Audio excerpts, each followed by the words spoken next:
Bueno, buenas tardes. Muchas gracias por venir a escuchar este panel. Para mí un honor compartir tribuna con personas a las que sigo y que además desarrollan una labor importantísima en los momentos en que estamos viviendo. Por supuesto, también un agradecimiento al esfuerzo del cuarto coloquio internacional Patria, por convocarnos en Cuba para reflexionar sobre la comunicación, pero sobre todo también sobre la guerra que estamos viviendo, porque no hay que olvidar que vivimos en un momento de transición geopolítica en el cual es el momento para mí de la humanidad de los más peligrosos, porque en todos estos los cambios geopolíticos que se producen en la historia siempre se hacen a través de guerras. El viejo y podrido continente europeo está sufriendo una de ellas, una guerra por delegación proxy que interviene utilizando a Ucrania después de un golpe de Estado con ariete fascista, utilizando a esa nación, una nación ya destruida, para una guerra de más de 30 naciones que componen la OTAN contra Rusia. Estamos viendo cambios terribles en el mundo, en la región que algunos llaman de Asia Occidental, otros de Oriente Medio. Hemos visto un genocidio en directo. Un genocidio que hoy continúa, porque se ha reanudado la agresión total, que nunca ha cesado, porque agresión sostenida, eso muchos saben en Cuba, y hay momentos también de picos de agresión total y de genocidio. Hemos visto caer a la República Árabe Siria, un baluarte en la defensa de los pueblos árabes, en la defensa de Palestina y en la defensa adelantada contra el proyecto sionista, algo que ha pagado el pueblo sirio. Estamos viendo el primer gobierno de Al-Qaeda recibido ayer en la Unión Europea y dotado de miles de millones para que contribuya a afianzar el proyecto sionista de Israel en la zona, el proyecto evidentemente occidental y de la unipolaridad, y acabar con la resistencia. Nos hemos convocado aquí en este panel para hablar de la guerra cognitiva. Es algo que está últimamente muy de moda, pero que realmente hay poca literatura, hay poca bibliografía y hay poco conocimiento sobre lo que es la guerra cognitiva. Unos dicen que es una cosa, otros lo relacionan con la vieja propaganda, pero realmente lo que estamos asistiendo es a un nuevo dominio de la guerra. Porque la guerra, como he dicho al principio, se hace de muchas y diferentes y disímiles maneras. Teníamos a Clausewitz que hablaba de que la guerra es la continuación de la política por otros medios, Lenin la continuación de la economía por otros medios, y la guerra cognitiva es una continuación también de la guerra. Hemos sabido de ella gracias a un estudio patrocinado por el Comando Aliado de Transformación de la OTAN, en la cual señalaban que la necesidad de adaptarse a la guerra política. Cuando hablamos de los dominios de la guerra, los dominios clásicos eran tres. Era tierra, mar y aire. A esos dominios se ha ido añadiendo el dominio del espacio, se ha ido añadiendo también el dominio del ciberespacio, la guerra digital, etcétera, etcétera. Hay algunos de ellos que hablan de también el dominio electromagnético. El teatro de operaciones es el espectro para comunicaciones e inteligencia electrónica. Y hablaríamos de un sexto o séptimo dominio, que sería el dominio de la guerra cognitiva. Es decir, la mente humana se ha convertido en una nueva esfera de la guerra. ¿Pero de qué estamos hablando cuando hablamos de guerra cognitiva? ¿Qué hace o qué pretende hacer la guerra cognitiva? alterar la comprensión y la reacción de las personas de forma gradual y sutil ante ciertos acontecimientos. Y los instrumentos que maneja a veces parecen, incluso cuando nos acercamos a ellos, a la ciencia ficción, porque estamos hablando que engloba la guerra informativa, que todos la conocían, pero también las neuroarmas, que es algo que suena a una película de ciencia ficción. Las neuroarmas aprovechan los avances en la nanotecnología, en la biotecnología, en la informática y en las ciencias cognitivas. Y es algo que comprobamos que los diferentes institutos e industrias bélicas estadounidenses están desarrollando y dotando de miles y miles de millones de dólares. Es decir, no estamos hablando de algo que ya no se esté llevando a cabo. Y sobre todo, la definición que hablaba antes, la guerra cognitiva, se define realmente como el uso estratégico de la información para influir, confundir o manipular la percepción y el comportamiento humano. Es decir, la influencia sobre las percepciones humanas, la manipulación de las decisiones de las personas y, sobre todo, el uso de la información y la desinformación. La explotación, sobre todo, de las vulnerabilidades, es decir, aprovechar esa sobrecarga de información para manipular a la opinión pública y a la toma de decisiones. Aquí tenemos a una compañera rusa. En Europa lo hemos vivido directamente, cómo se ha impuesto la vieja rusofobia, que viene del Imperio Británico, reactivada posteriormente como el antisovietismo y posteriormente otra vez reeditada para convencer a las poblaciones europeas de que Europa no tiene que tener buena relación con Rusia y, sobre todo, apoyar una guerra que está costando económica, política y estratégicamente la debacle de lo que significa Europa occidental. Y os aseguro que lo han conseguido en muy pocos años. La mayoría de mi país, de España, que no tenía ningún diferendo con la Federación Rusa. Al revés, quizá los rusos sí tendrían que llamarnos a cuentas a nosotros por haber mandado aquella división azul de Franco a colaborar con los nazis en el cerco de Leningrado. Y de un día para otro, después de la operación militar especial defensiva de Rusia contra la OTAN, se pasó a un bombardeo sistemático y constante y segmentado, que es algo que también recoge la doctrina de la guerra cognitiva, para que la población española odiara no solo a la Federación Rusa, sino a su cultura, a sus personas. Se produjeron ataques y es un bombardeo que no ha cesado en ningún momento. Ahora mismo, incluso acelerado, porque, como sabéis, nos obligan a las poblaciones europeas a gastar 800.000 millones de euros en un rearme para ir a una guerra contra la primera potencia nuclear. Esta tecnología o este nuevo dominio de la guerra aprovecha los conocimientos de la sociedad. También la tecnología, como hablaba antes, las tecnologías que se llaman NBIC, es decir, en nanotecnología, en biotecnología, en tecnología de la información y en las ciencias cognitivas. Ya hablé antes de la inversión que está realizando Estados Unidos y los países de la OTAN, ¿no?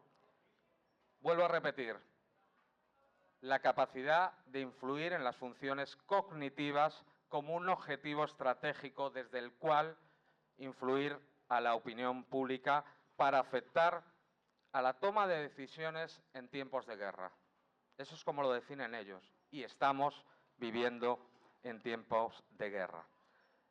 No debemos confundirlo con la guerra informativa o comunicacional.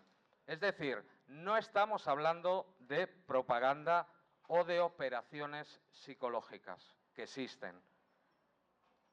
Estamos hablando de algo más profundo que combina herramientas multidominio para no solo cambiar lo que las personas piensan, sino también cómo actúan. La intención es la fragmentación social para condicionar la capacidad de toma de decisiones. Combina lo que hablé al principio, las herramientas multidominio en ciencias cognitivas, psicología, la ciencia del lenguaje, la neurología, la lógica, la filosofía y la informática o la computación para degradar el conocimiento y frustrar la comprensión de la realidad de la población en general. Y no solo ya en áreas militares o institucionales, sino en los ámbitos políticos, económicos, culturales y sociales. Utiliza, además, un cúmulo de recursos, los que he señalado antes, que son aplicadas de forma sistemática, simultánea y segmentada en un mismo lapso de tiempo, de manera combinada y de forma constante. Se diferencia de la propaganda en que en ella se trata de que el individuo, la propaganda, se sometía pasivamente a la información. En cambio, en la guerra cognitiva, el individuo contribuye activamente a su promoción. Se prevé además que las herramientas de la inteligencia artificial avanzada proporcionen a la propaganda la capacidad de manipular radicalmente las mentes humanas para cambiar nuestro comportamiento. Desde el punto operativo implica el uso masivo de datos sobre el comportamiento humano. Es algo que hemos visto y anticipado, por ejemplo, en Cambridge Analytica. Yo, para ir terminando y poder dejar, porque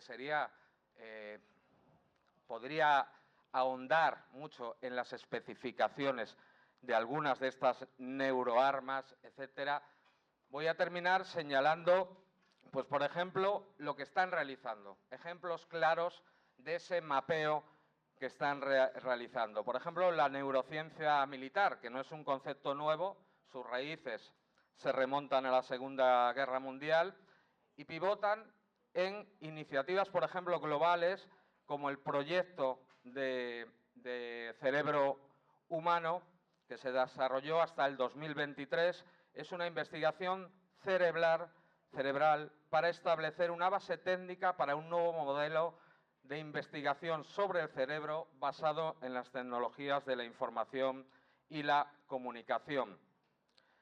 El objetivo es profundizar en la comprensión y el modelado del cerebro para lograr estimulación magnética transcraneal y lograr el potencial de influir en la actividad neuronal para modificar el comportamiento y la percepción.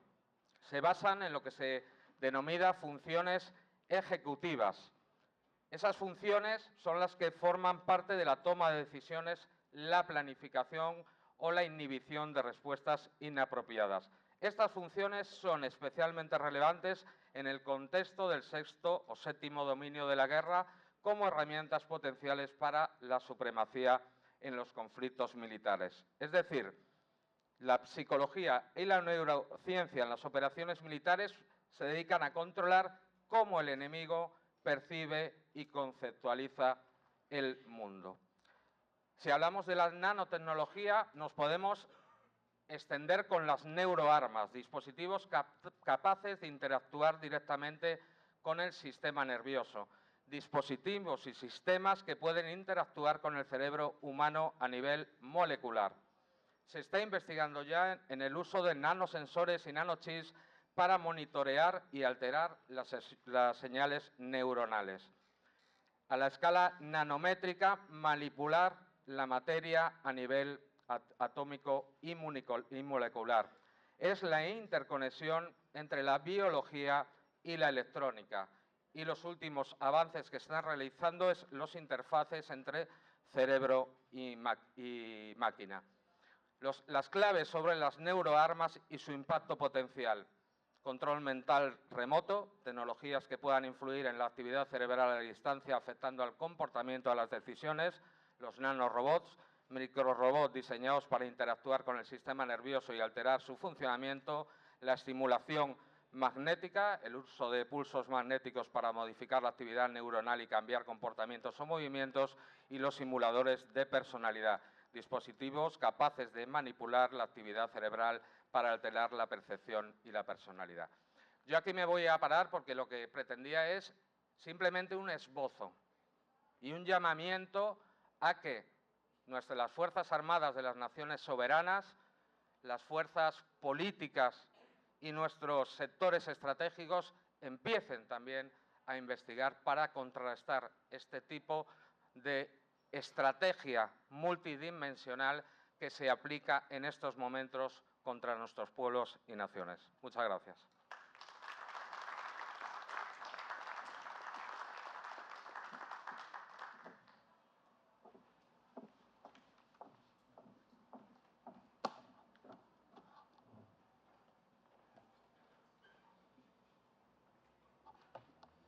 Estimados colegas, compañeros, muy buenas tardes. Permítanme, antes que nada, agradecer a los organizadores del Coloquio Patria por esta magnífica oportunidad de poder participar y hablar sobre los desafíos en el ámbito de comunicación. Muchas gracias por su interés, por venir a escuchar mi modesto aporte al tema. Mi nombre es Daria Yurjeva, soy jefa del Departamento de América Latina de la Agencia Internacional y Radio Sputnik, un medio de comunicación ruso que opera en más de 30 idiomas en todas las regiones del planeta. Y como representamos al país más sancionado del mundo, un país que se ha puesto al viejo orden mundial unipolar, literalmente con las armas en la mano, y como encima trabajamos en el campo de comunicación, somos testigos de manipulaciones informativas y, bueno, que son parte de la guerra cognitiva también, prácticamente todos los días. Y obviamente somos uno de los objetivos de esta guerra cognitiva por parte del occidente colectivo, por parte de los medios mainstream, por parte de los gobiernos occidentales y por parte de las plataformas digitales hegemónicas. Muchas gracias a Javier por esta aula magistral sobre las bases fundamentales de lo que es la guerra cognitiva. Voy a hablar de los puntos un poco más prácticos en cuanto a la labor nuestra de los periodistas, de los comunicadores, qué es lo que estamos enfrentando y cómo podemos contrarrestar lo que estamos enfrentando, por lo menos en el campo que nos toca a nosotros.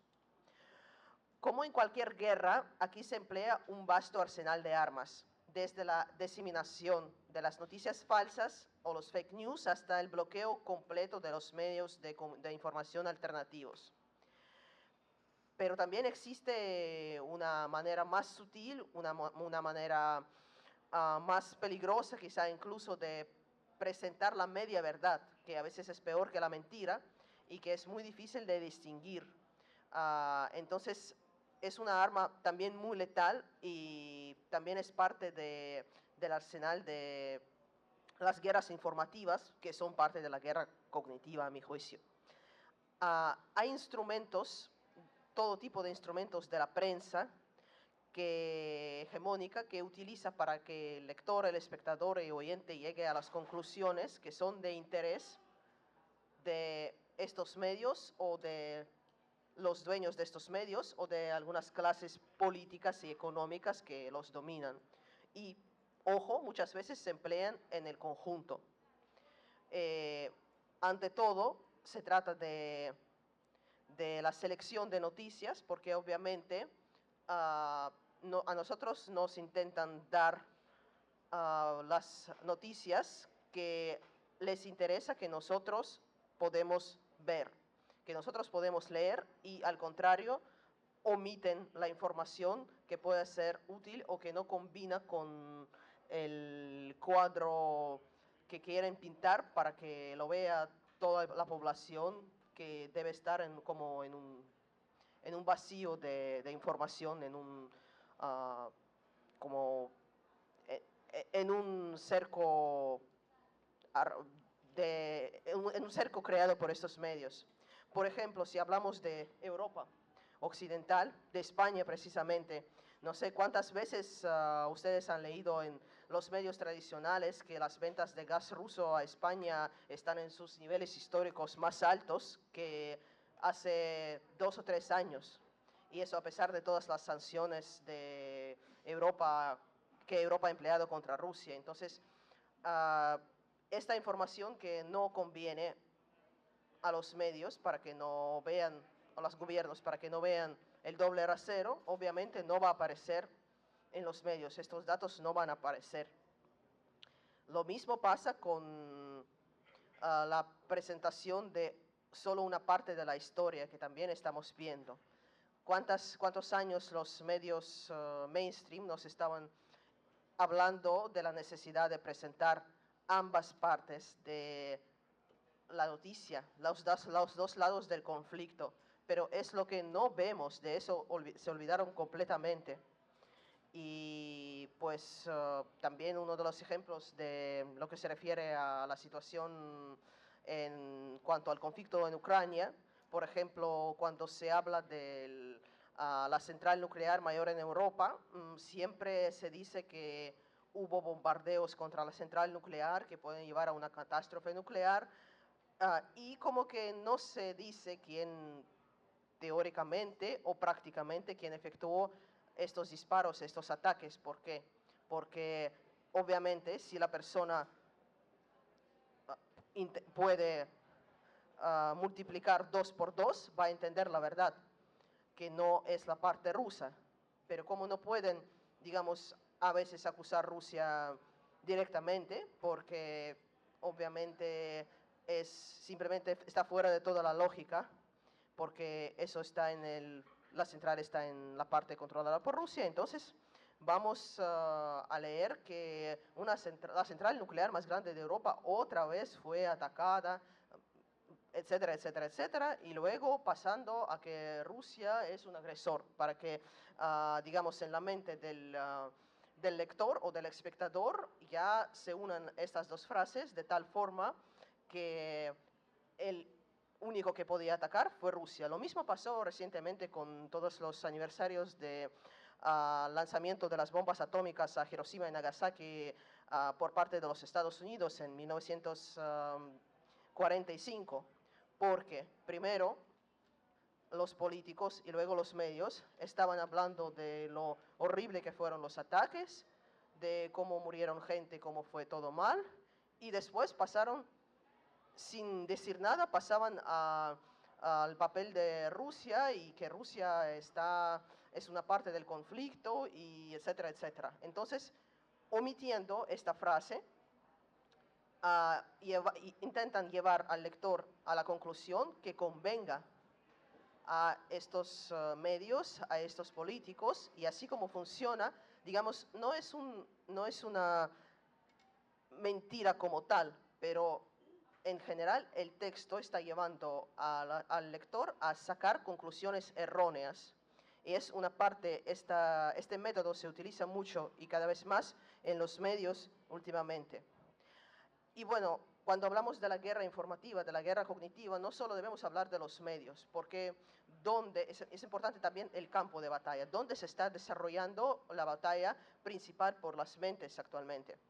Cada año, más y más personas están consumiendo la información a través de las redes sociales o a través de los servicios de mensajería, y menos a través de los sitios web de los medios de comunicación o a través de programas de televisión, etc. O sea, como el ser humano tiende a buscar un camino más fácil, abre sus redes sociales, entonces consume lo que le da la red social, la plataforma digital que está usando, y sin tener que hacer un esfuerzo adicional de buscar un medio de información que antes leí todo. Eso también es una parte de esta guerra, de hacer como que se están simplificando el acceso del usuario a la información, pero en realidad no es así, porque las plataformas digitales es ahora el principal campo de batalla entre la verdad y la media verdad,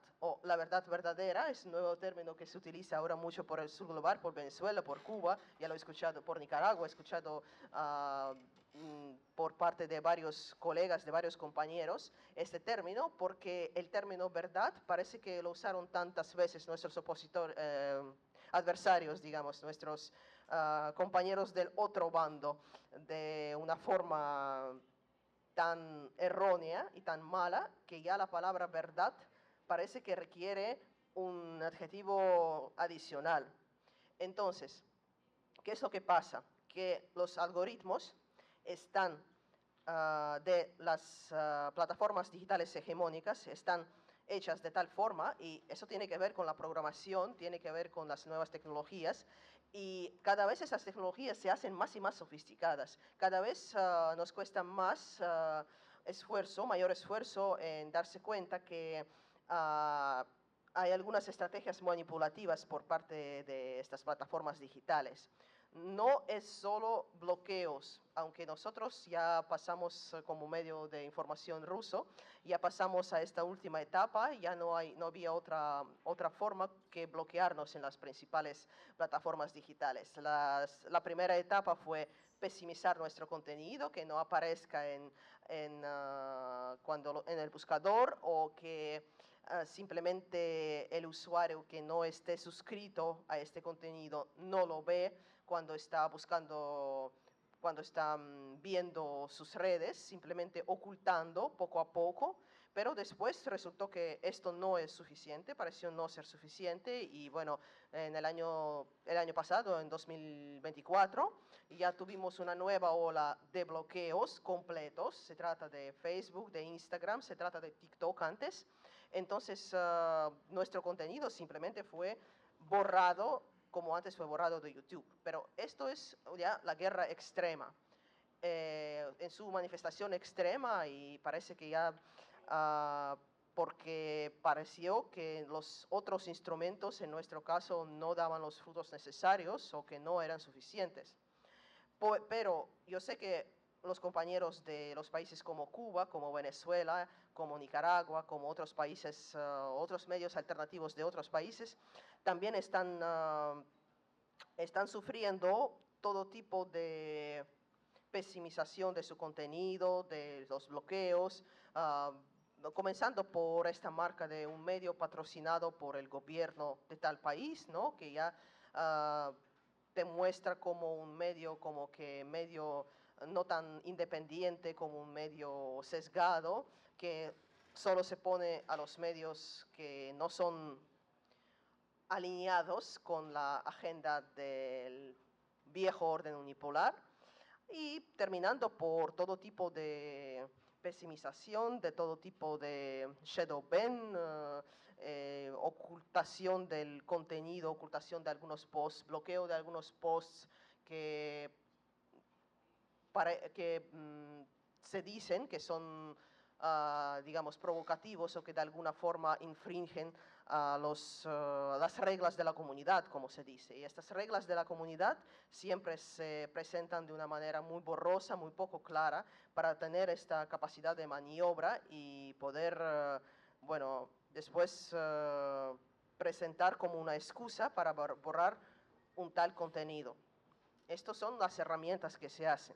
Entonces, ¿cuál es el desafío que tenemos los medios alternativos, los medios que estamos oponiéndonos a la agenda hegemónica, en cuanto a la lucha por las mentes de la población de los pueblos de otros países? Es que si hablamos de la región de América Latina, también si hablamos de Europa, los medios, las plataformas digitales más populares entre la población son las plataformas digitales dominadas por corporaciones multinacionales o corporaciones estadounidenses, que obviamente son alineados con los intereses de Estados Unidos o de los países aliados de Estados Unidos. Entonces, es muy difícil luchar en el campo de batalla cuando ese campo de batalla pertenece a adversario y ese adversario en cualquier momento puede echarte de ese campo de batalla simplemente con un clic de un botón. Y la idea es que deberíamos, ante todo, pensar en cómo hacer las plataformas propias del sur global, pero no solo crear esas plataformas, lo más difícil es hacer esas plataformas que sean populares entre los usuarios, populares de verdad, porque el usuario tiende a ser conservador en sus costumbres y en sus costumbres digitales incluso. Entonces, acostumbrar a una interfaz nuevo ya es un desafío para algunos usuarios. Entonces, es una de las estrategias, buscar, uniendo nuestros esfuerzos, buscar esas plataformas que puedan ser una alternativa a lo que es completamente dominado por las corporaciones globales, lo que es Meta, lo que son otras redes, otras plataformas digitales, otros servicios de mensajería, que tienen un dueño y ese dueño puede ser presionado por algunos intereses, ¿no? Por algunas fuerzas, cómo hacer unas plataformas verdaderamente independientes sin riesgo de sufrir persecuciones por parte de estas plataformas. Y bueno, la otra estrategia es seguir presentes en todas las plataformas e intentar llevar nuestro punto de vista de todas las maneras posibles, cada vez teniendo en cuenta, siendo una red diversificada de medios y cada vez teniendo en cuenta que tenemos que distribuir nuestros recursos de tal manera que si se nos cierra una puerta, tenemos que abrir la otra puerta enseguida. Esto es lo que se trata de la guerra de las mentes, una parte muy, no es la única, pero una parte muy importante a mi juicio en lo que estamos hablando de la manipulación mediática y de la guerra cognitiva, de la guerra por las mentes de esas personas, porque la verdad que la velocidad con la que se estaba imponiendo el único punto de vista en los países europeos, por ejemplo, es asustadora, es muy grande. Por eso, bueno, les invito a reflexionar sobre esto. Muchas gracias por la atención.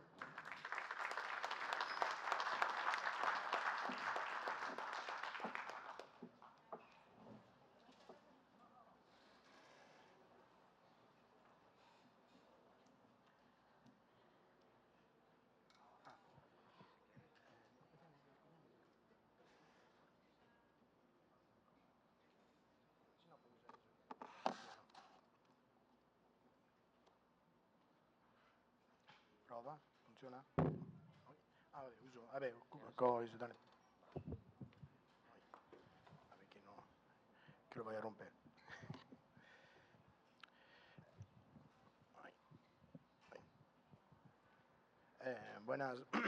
Buenas tardes a todos y muchas gracias a la organización que me ha invitado a esa importante conferencia. Bueno, yo empezaría diciendo, bueno, una cosa bastante banal. Nosotros estamos en guerra y en guerra la primera víctima es la información, como decía el griego Esquilo. Estamos en guerra y la guerra, como han dicho los otros que me han precedido, está combatida en dos importantes planos. El primero es, por supuesto, el plano de los campos de batalla tradicional, donde se bombardea y se lanzan misiles. El segundo campo es, en vez, lo de la información, y por eso nosotros tenemos que luchar en ese campo. Bueno, no tengo mucho tiempo, así trataré de ser lo más breve posible.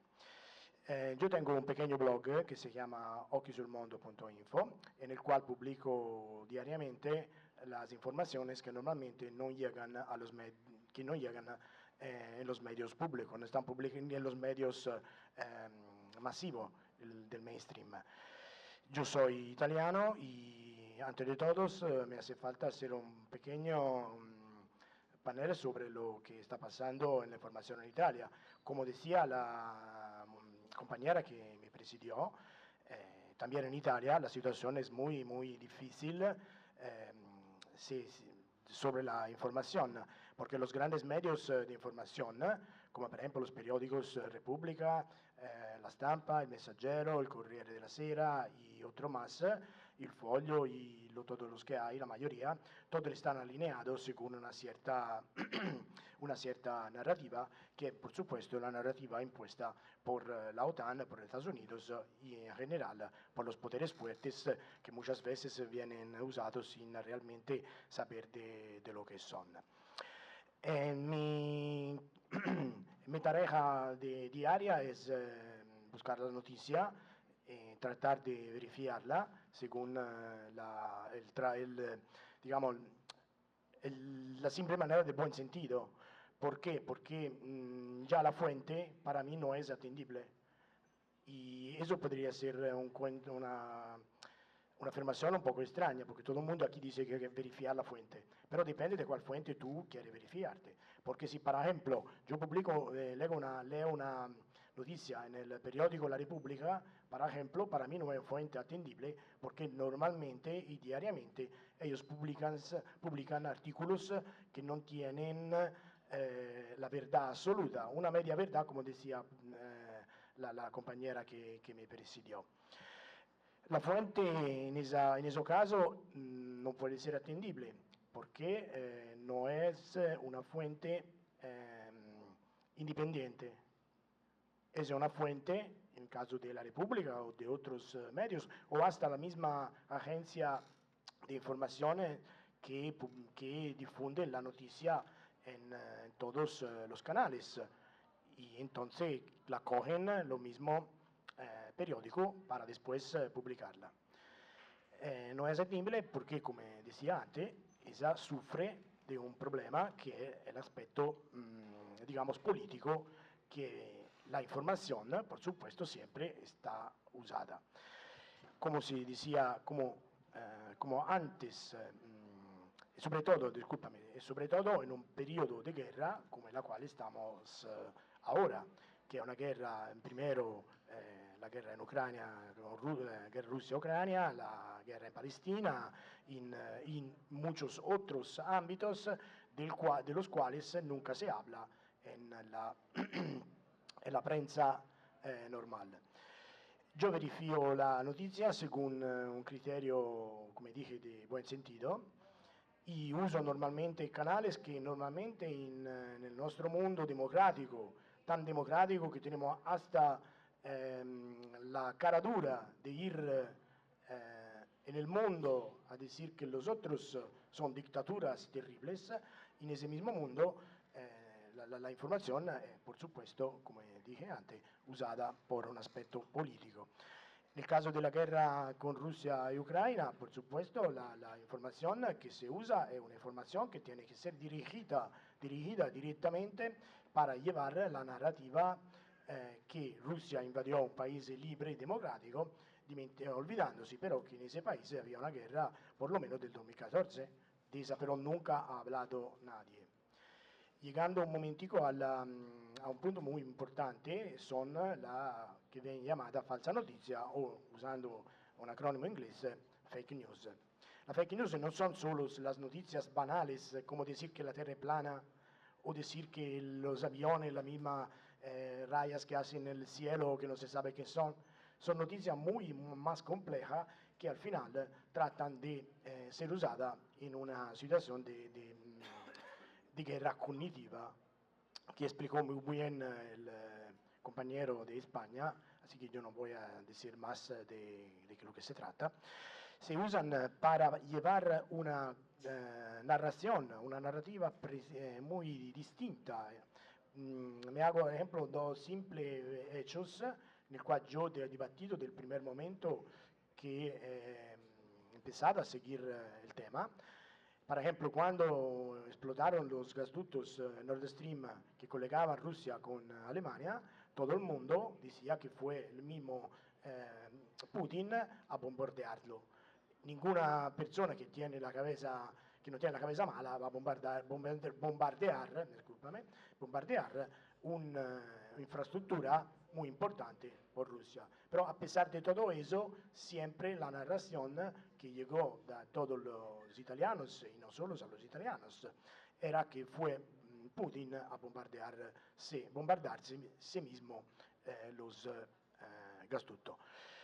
Otra noticia en la cual yo del primer momento, y me acuerdo de haber cogido la noticia que por supuesto era claramente falsa, del mismo medio donde trabaja la compañera que me presidió, Sputnik, es el famoso masacre de Bucha.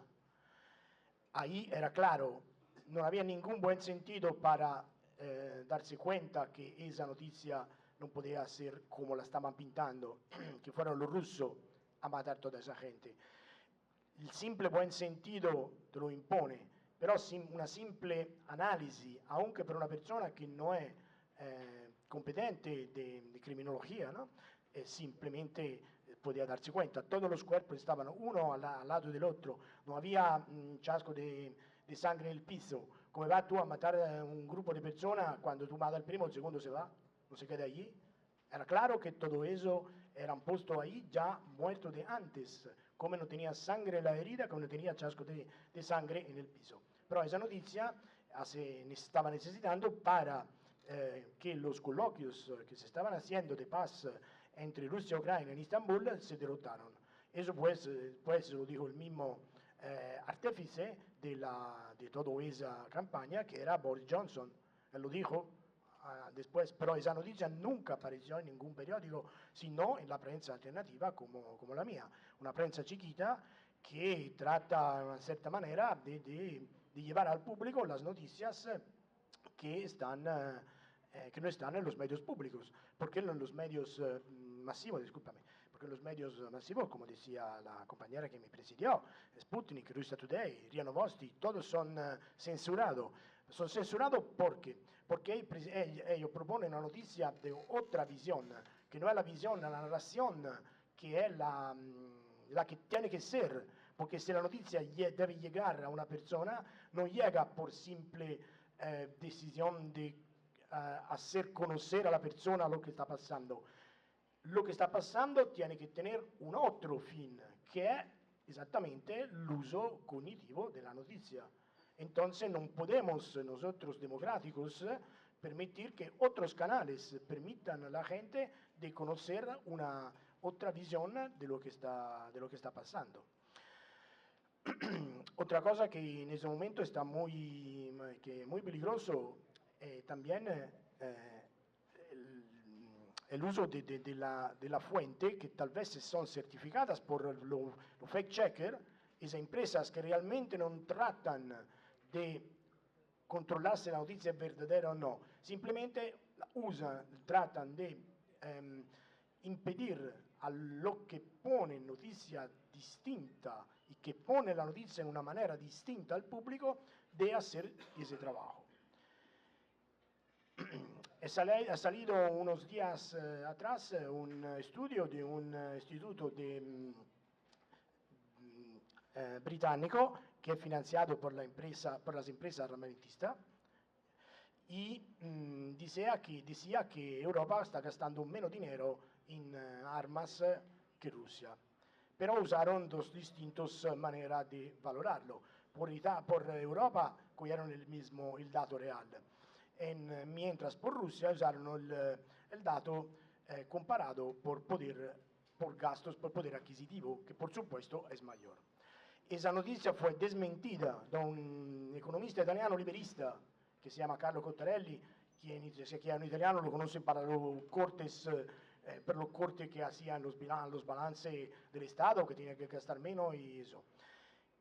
Mandó una carta a todos los periódicos, ninguno de esos periódicos tuvo la cara de decir que estaban equivocados. Los primeros a publicar esa noticia fue Político, después de Financial Times.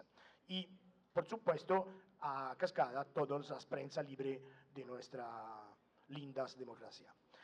Esa misma noticia fue usada la semana pasada por Ursula von der Leyen para justificar sus pedido de aumentar el gasto público a los 800 mil millones de euros. Eso son las noticias que usa esa gente, aunque se sabe bien que son mentiras. Y bueno, tengo casi que dejarlos porque están diciendo que hay poquito tiempo. Bueno, ¿cómo salir de todo eso? Bueno, es muy difícil. La única cosa es tratar que la gente conozca lo que se puede conocer. Y si te bloquean y te cancelan el perfil, abre otro perfil y sigue la lucha, porque es la única manera para poder tratar de hacer conocer a la gente lo que está pasando realmente en el mundo, porque por supuesto las noticias son usadas por otros fines que no solo de la información. Gracias a todos.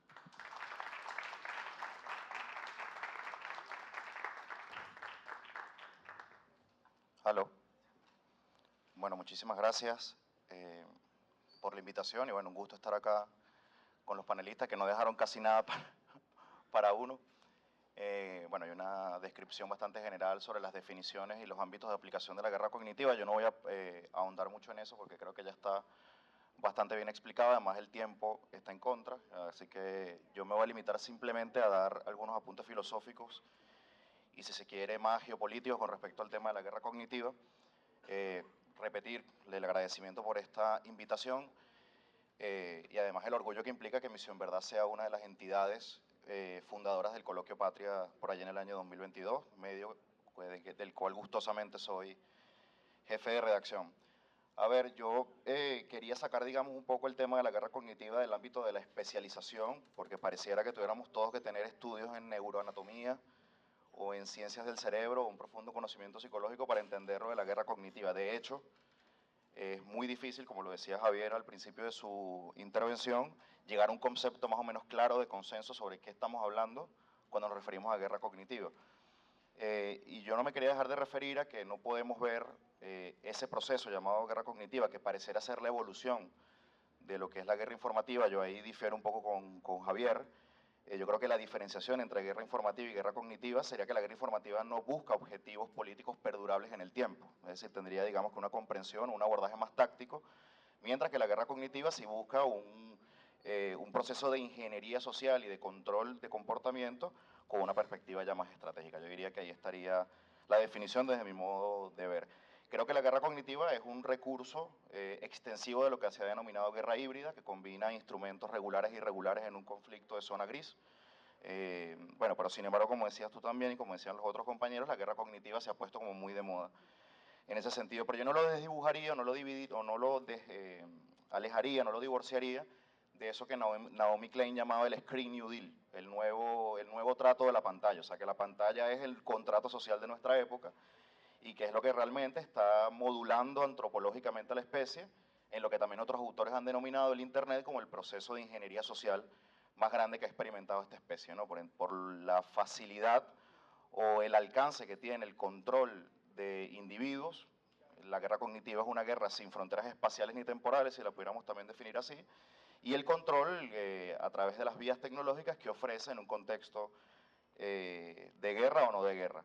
Yo tampoco vería la guerra cognitiva como, justamente, creo que por ahí se mencionó en alguno de los ponentes, como algo de ciencia ficción que nos imaginamos a 5 o 6 militares en una oficina haciendo guerra cognitiva.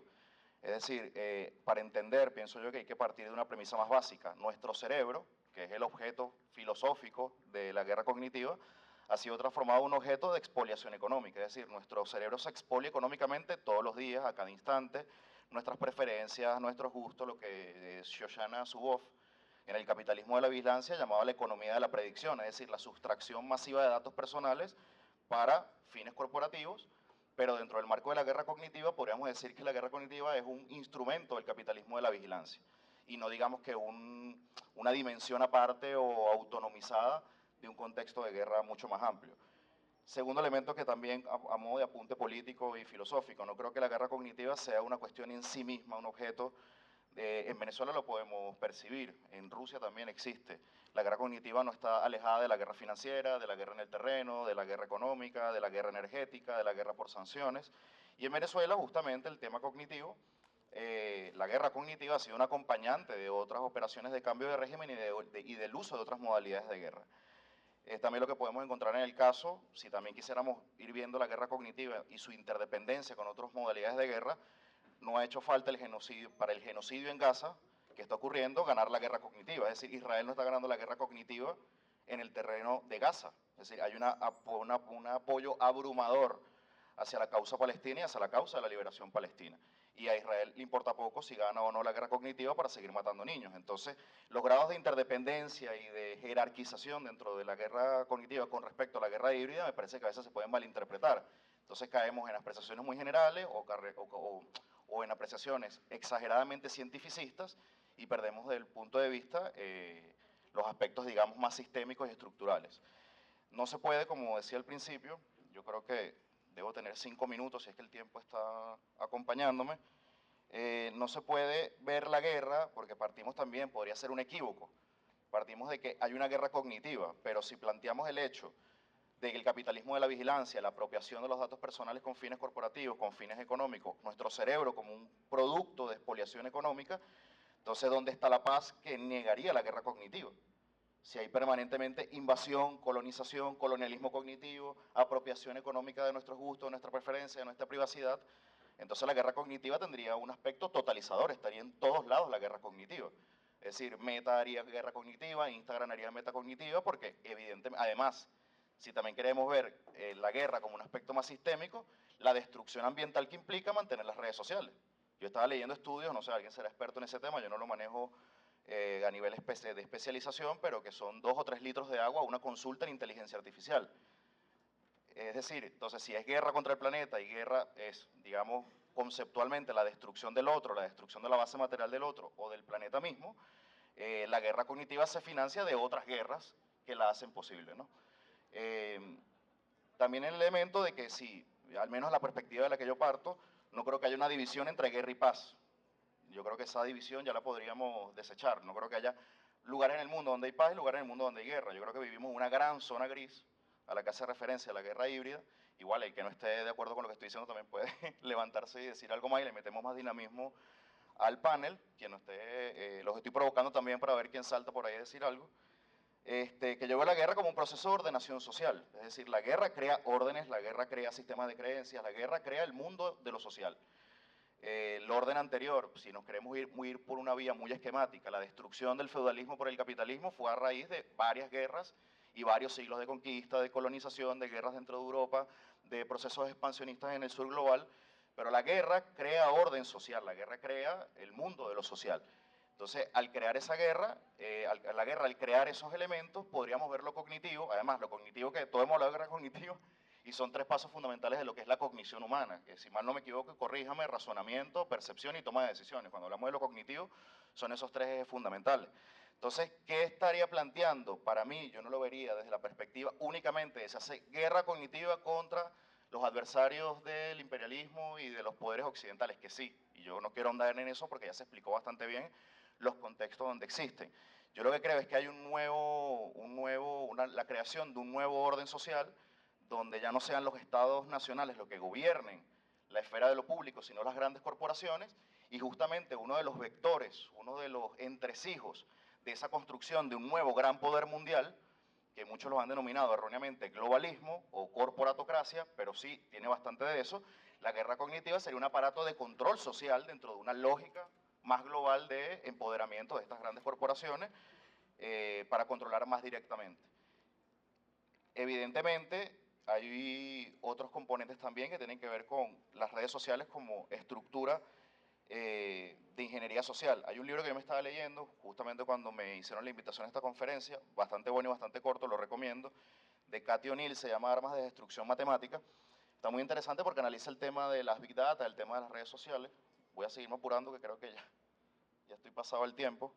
Pero bueno, para ir cerrando con estos apuntes y termino con algo muy general sobre Venezuela, ella lo que plantea es que el gran peligro de estas armas de destrucción matemática, muy sintéticamente, es que las redes sociales crean modelos matemáticos que luego son emulados o replicados a nivel conductual por miles de millones de personas en el mundo. Entonces lo llama armas de destrucción matemática, porque además ella tiene un apunte antropológico que yo quería aportar en este panel, que es el vaciamiento del discurso y del lenguaje, entendiendo que el lenguaje es lo que configura el ser. Entonces, claro, nosotros que estamos haciendo scroll infinito todos los días de nuestras vidas, y que digamos que podemos ser personas que tenemos más crítica social, pero que no es lo que impera en el mundo. Ese proceso de scroll infinito, ese proceso de, que son modelos matemáticos, Cathy O'Neill lo explica muy bien con fórmulas, porque trabajó además en el mundo corporativo de las redes sociales, explica que, bueno, hay una forma de O sea, que esas armas de destrucción matemática están condicionando la conducta, como decía Javier, de una manera brutal, e incluso es el peligro que ella da, porque él hace la analogía con bombas atómicas, con armas de destrucción masiva, es quitarle al sujeto la capacidad de comprensión y la capacidad de articular lenguaje, que es lo que, digamos, nos divide del mundo animal, si queremos mantener esa distinción más europea que otra cosa. Entonces, claro, esa ruptura de esa frontera entre una cosa u otra, yo vería la guerra cognitiva desde un apunte más filosófico, apoyándonos, digamos, en estas premisas del capitalismo de la vigilancia como un proceso de gran control social para erigir nuevas formas de poder desde las instancias corporativas que ya no se sujetan a ningún elemento de territorialidad, no se sujetan a ningún lazo que los ate a algún estado o a alguna comunidad concreta, es decir, son poderes ya globales en su acepción más cruda y que la guerra cognitiva posibilita este control. Ahora, que eso se instrumentalice en contextos de guerra y en contextos de cambio de régimen, ya sería una cosa diferente, pero dije al principio que no iba a andar en eso. Y volviendo a este tema de la guerra como ordenación social y lo cognitivo, además que lo cognitivo es un objeto filosófico bastante novedoso, ¿no? En términos de la ilustración, que es el que abre el cerebro humano como un objeto. Bueno, los griegos lo pensaban como parte del alma, es decir, eso no ha sido siempre como lo entendemos de forma contemporánea. Pero en ese proceso de ordenación social, que es la preocupación que yo tengo cuando abordamos el tema de la guerra cognitiva, cuando yo leo, cuando escribo sobre este tema, mis redes sociales fundamentalmente, es que siento que se queda muy en el ámbito de la hiperindividualización de, bueno, hay un momento específico donde se está haciendo guerra cognitiva. Entonces, creo que es importante abordar la globalidad de este asunto y obviamente meterle filosofía y antropología, porque lo que se está buscando, para mi modo de ver, en términos estratégicos, porque no estamos hablando de guerra informativa, es la sustracción del lenguaje, de la capacidad de articular lenguaje del sujeto y la desfiguración antropológica para que seamos mundialmente consumidores de redes sociales, enriquezcamos a esas corporaciones y repliquemos modelos, o sea que, es decir, para ponerlo en términos más sintéticos e ir cerrando, la imposibilidad de que tengamos verdades compartidas. Hay un autor que a mí me gusta mucho que se llama Fredric Jameson, que él dice que la posmodernidad es real, o sea, la posmodernidad, lo que llamamos el relativismo, el hiperindividualismo, ya está insertado en la lógica de producción económica del sistema. Y el sistema, el capitalismo industrial de posguerra de 1945, ya agotó sus capacidades de acumulación material. Ahora está acumulando lo intangible, el pensamiento, el gusto, la preferencia, lo que consumimos. Y justamente ahí es donde está reiniciando el proceso de acumulación originaria. Yo vería desde ahí la guerra cognitiva y no tanto como desde el ámbito militar, del que además no soy especialista, como para dar una opinión también formada. Y en el caso de Venezuela, para cerrar, si quisiéramos ver cómo ha ocurrido en los últimos años, yo lo asocio con un dispositivo de palestinización. ¿A qué me refiero? Con la intención de borrar cultural e históricamente a un sector importante del país del cual no se puede entender la Venezuela contemporánea, la Venezuela histórica, sus mitos fundacionales y su existencia, como es el chavismo.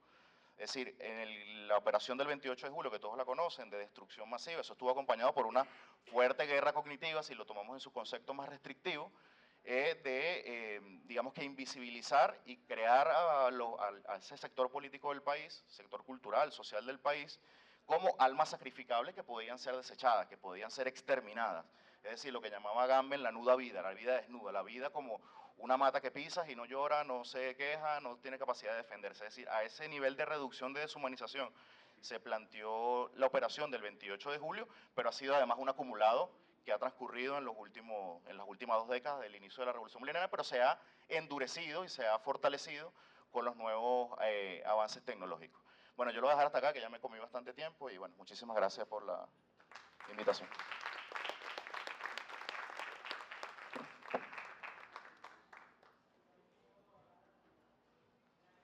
Gracias a todos los panelistas, que continuamos con el programa.